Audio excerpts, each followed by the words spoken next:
ñoo ngi leen di nuyu di leen jaajëfal yéen ñi di suivre chaîne bii di LTS tey dañu bëgg ñëw waxtaan ak yéen tuuti rek ci suñu biir di waxtaan ak patriotes yi nga xamante si ni ñooy génn ci média yi di wax ak ci réseaux sociaux bi ak ci leneen ak leneen képp koo xamante si ni yaa ngi wax rek dañ leen di ñaan képp koo xamante si ni yaa ngi wax nga wax li nga xamante si ni mooy liy jëmale réew mi kanam te bañ a dugg ci yenn détails yi ak ci débat yoo xamante si ni da lay andil problème ñi nga xamante si ni moo ñu jiite. bala ñu dugg ci waxtaan daal leen di ñaan ko abonné gul ñu ngi sàkk ci yow nga abonné te nga activer sa cloche de notification ngir di mën a amaat yeneen vidéo en même temps ngeen di like vidéo yi bu baax di ko partager chaîne bi ñoo ngi koy sàkk ci yéen bu baax. li ñu bëgg waxtaan ak yéen tuuti rek mooy ñun patriotes yi sunu biir ak ñi nga xamante ni ñoo ànd ak le président Diomaye et le premier ministre président Ousmane Sonko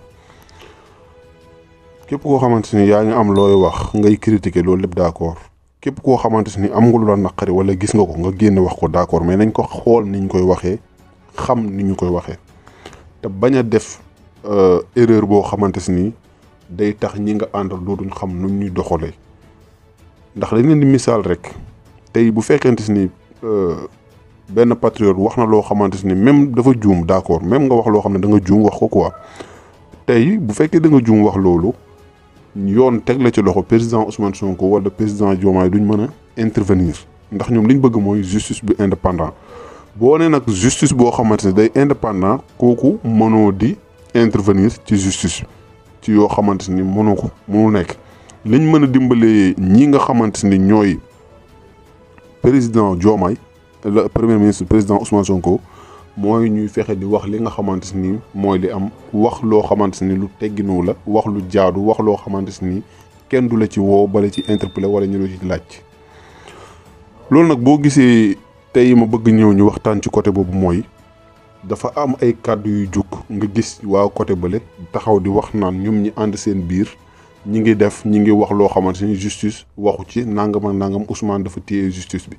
loolu lépp yéen a ngi koy dégg mais luñ bëgg waxtaan ak yéen rek mooy bëgg ngeen xam ko mooy président Ousmane Sonko santul justice bi justice bi fi nekkoon moo fi ne ba léegi amul lenn luñ fa changé comme lu dul ministre bi mais justice bi fi nekkoon moo fi nekk bi fi nekkoon jamono Macky Sall moo fi nekk ba léegi ñii ñu jàpp ñëpp justice boobu moo leen teg loxo ñi nga xamante ñu ngi leen interpellé wala ñi leen di déglu wala leneen ak leneen justice boobu moo fi nekk président Ousmane Sonko justice bi laalagu ci dara lu dul ministre bi lañ fa teg moo président Diomaye mais nag tey bu fekkente si ne ñun patriotes yi am na ko ci juum wax loo xamante ni war ko wax d'accord na jéggalu te ñu ngi koy jéggalul ñun ñëpp di ko jéggalul ci li nga xamante ni wax na ko maanaam ki nga xamante ni wax na juum nangu ko reconnaître ko wàcc ne dama juum jéggal leen ma kooku vraiment ak lu munti xew war nañ ko mën a jéggal ndax ki juum nangu ne dama juum ki la tooñ nangu ne daf la tooñ loolu vraiment yow mi tooñ war nga mën a jéggale kon ñu ngi ñaanal ki nga xamante ni moo di Assane Fall suñu borom teggi ko ci xat-xat yi mu nekk ñaanal ko njéggal ci ñi nga xamante ni ñoo yor wàllum justice ak yu ni mel ñiy fàttali rek képp koo xamante ni patriote nga xamal li ngay wax bu dee bëgg ngaa jàppale président Ousmane Sonko ci ak président Diomaye ci lii ñuy def képp koo xamante ni patriote nga ñu ngi lay ñaan nga xam li ngay wax xam ni ngay waxee justice nañ ko bàyyi mu liggéey ku nekk nañ la bàyyi même ñi nga xamante ne dañoo détourné alalu askan bi sax nañ bàyyi justice ak ñoom ba keroog ñuy gis justice def loo xamante ni waroo na ak li waroon a am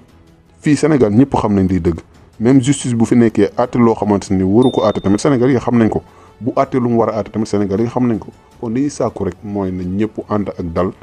te ñu jàppale président Diomaye président Sonko ci seen lii te ni leen mën a jàppale mooy ñu ànd ak ñoom ci lépp lu ñu woote ci loo xamante ni lu jëmale réew mi kanam ndax ñoom lu jëmale réew mi kanam rek ci lañ nekk guddi bëccëg suba ak ngoon taluñu lekk taluñu naan taluñu nelaw taluñu dara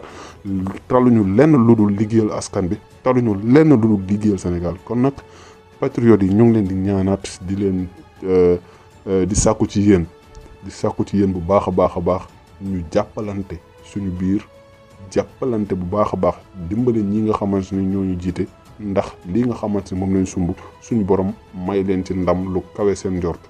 loolu moo waraloon vidéo bi tey ñu taxaw nag di jégaluwaat di baalu ñëpp àqati di leen